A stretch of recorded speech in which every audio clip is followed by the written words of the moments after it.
जय माता दी और राधे राधे प्यारे भक्तों। शारदीय नवरात्रि का पर्व अब कुछ ही दिनों में आने वाला है और घर घर में माता रानी की आराधना की तैयारियां जोरों पर हैं। 9 दिनों का यह पावन पर्व केवल उपवास और व्रत का नहीं, बल्कि श्रद्धा, भक्ति और आत्मशुद्धि का भी प्रतीक माना जाता है। ऐसे में यह बहुत जरूरी है कि हम पहले से ही सारी सामग्री इकट्ठा कर लें, ताकि पूजा के समय किसी भी चीज की कमी न रह जाए और विधि विधान के साथ माता रानी की कृपा हम सब पर बरसे। सबसे पहले जब घर में पूजा की तैयारी होती है तो एक पवित्र स्थान चुना जाता है। इस स्थान को अच्छी तरह साफ किया जाता है और फिर वहां पर एक लकड़ी की चौकी रखी जाती है। चौकी पर लाल रंग का कपड़ा बिछाया जाता है। लाल कपड़ा नया होना जरूरी नहीं है। अगर आपके पास पुराना कपड़ा है तो उसे धोकर भी इस्तेमाल किया जा सकता है। इसी चौकी पर माता रानी की प्रतिमा या तस्वीर स्थापित की जाती है। ध्यान रहे, हर बार नई मूर्ति खरीदना जरूरी नहीं है। घर में जो पहले से है वही भी पर्याप्त है, क्योंकि माता के लिए भावनाएं सबसे महत्वपूर्ण होती हैं। वस्तुओं की नई पुरानी पर माता कभी ध्यान नहीं देती। पूजा की शुरुआत हमेशा गणपति बप्पा से होती है, इसलिए माता रानी के साथ साथ भगवान गणेश की प्रतिमा या तस्वीर भी उसी चौकी पर रखी जाती है। उनके लिए जनेऊ, मोली, रोली और चावल भी तैयार रखें। पूजा के दौरान जल से भरा हुआ एक तांबे, पीतल या मिट्टी का कलश रखा जाता है। इस कलश को पंचपल्लव यानी आम के पत्तों से सजाया जाता है और उसके ऊपर पानी वाला नारियल रखा जाता है, जिस पर मोली बांधी जाती है।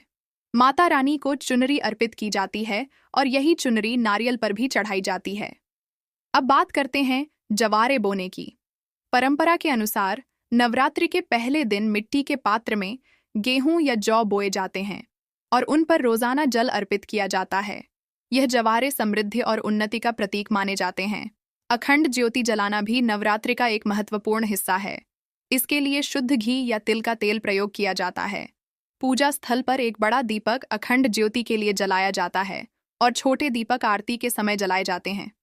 पूजा में धूप, कपूर, माचिस, रोली, चावल, सुपारी, हल्दी की गांठ या पिसी हल्दी, जल से भरा हुआ लोटा और फूलों की व्यवस्था भी जरूरी है। माता रानी को लाल फूल सबसे प्रिय माने जाते हैं, लेकिन अगर लाल फूल उपलब्ध न हो तो आप कोई भी ताजे और सुगंधित फूल अर्पित कर सकते हैं। माता रानी के श्रृंगार के लिए भी सामान तैयार किया जाता है।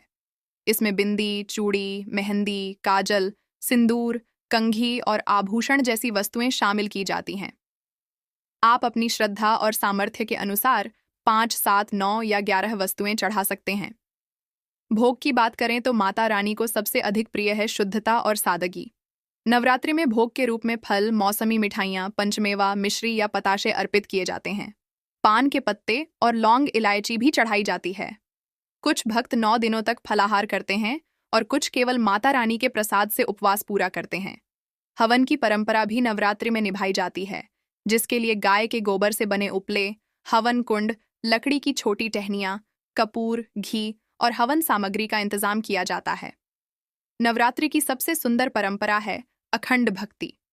भक्त दिन रात माता के चरणों में दीपक जलाते हैं, भजन कीर्तन करते हैं और दुर्गा सप्तशती या देवी भागवत का पाठ करते हैं। पूरे 9 दिनों तक घर का वातावरण भक्तिमय बना रहता है। माना जाता है कि जहां अखंड ज्योति जलती है और भक्तिभाव से माता की पूजा होती है, वहां नकारात्मक शक्तियां कभी प्रवेश नहीं करती और उस घर में सुख समृद्धि का वास होता है। इस प्रकार नवरात्रि पूजा के लिए हर छोटी बड़ी वस्तु का महत्व है। चौकी, लाल कपड़ा, प्रतिमा, गणपति पूजन, कलश, नारियल, पंचपल्लव, जवारे, अखंड ज्योति, धूप, कपूर, मोली, सुपारी, रोली, चावल, हल्दी, फल, फूल, श्रृंगार का सामान, प्रसाद, पंचमेवा और हवन सामग्री, इन सब का एक एक प्रतीकात्मक अर्थ है। हर वस्तु यह बताती है कि माता की पूजा केवल बाहरी चीजों से नहीं, बल्कि भीतर की श्रद्धा और सच्चे मन से पूरी होती है।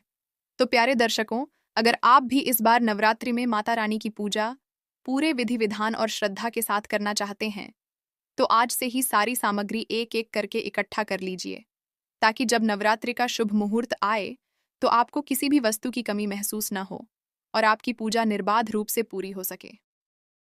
माँ दुर्गा की कृपा आप सभी पर बनी रहे।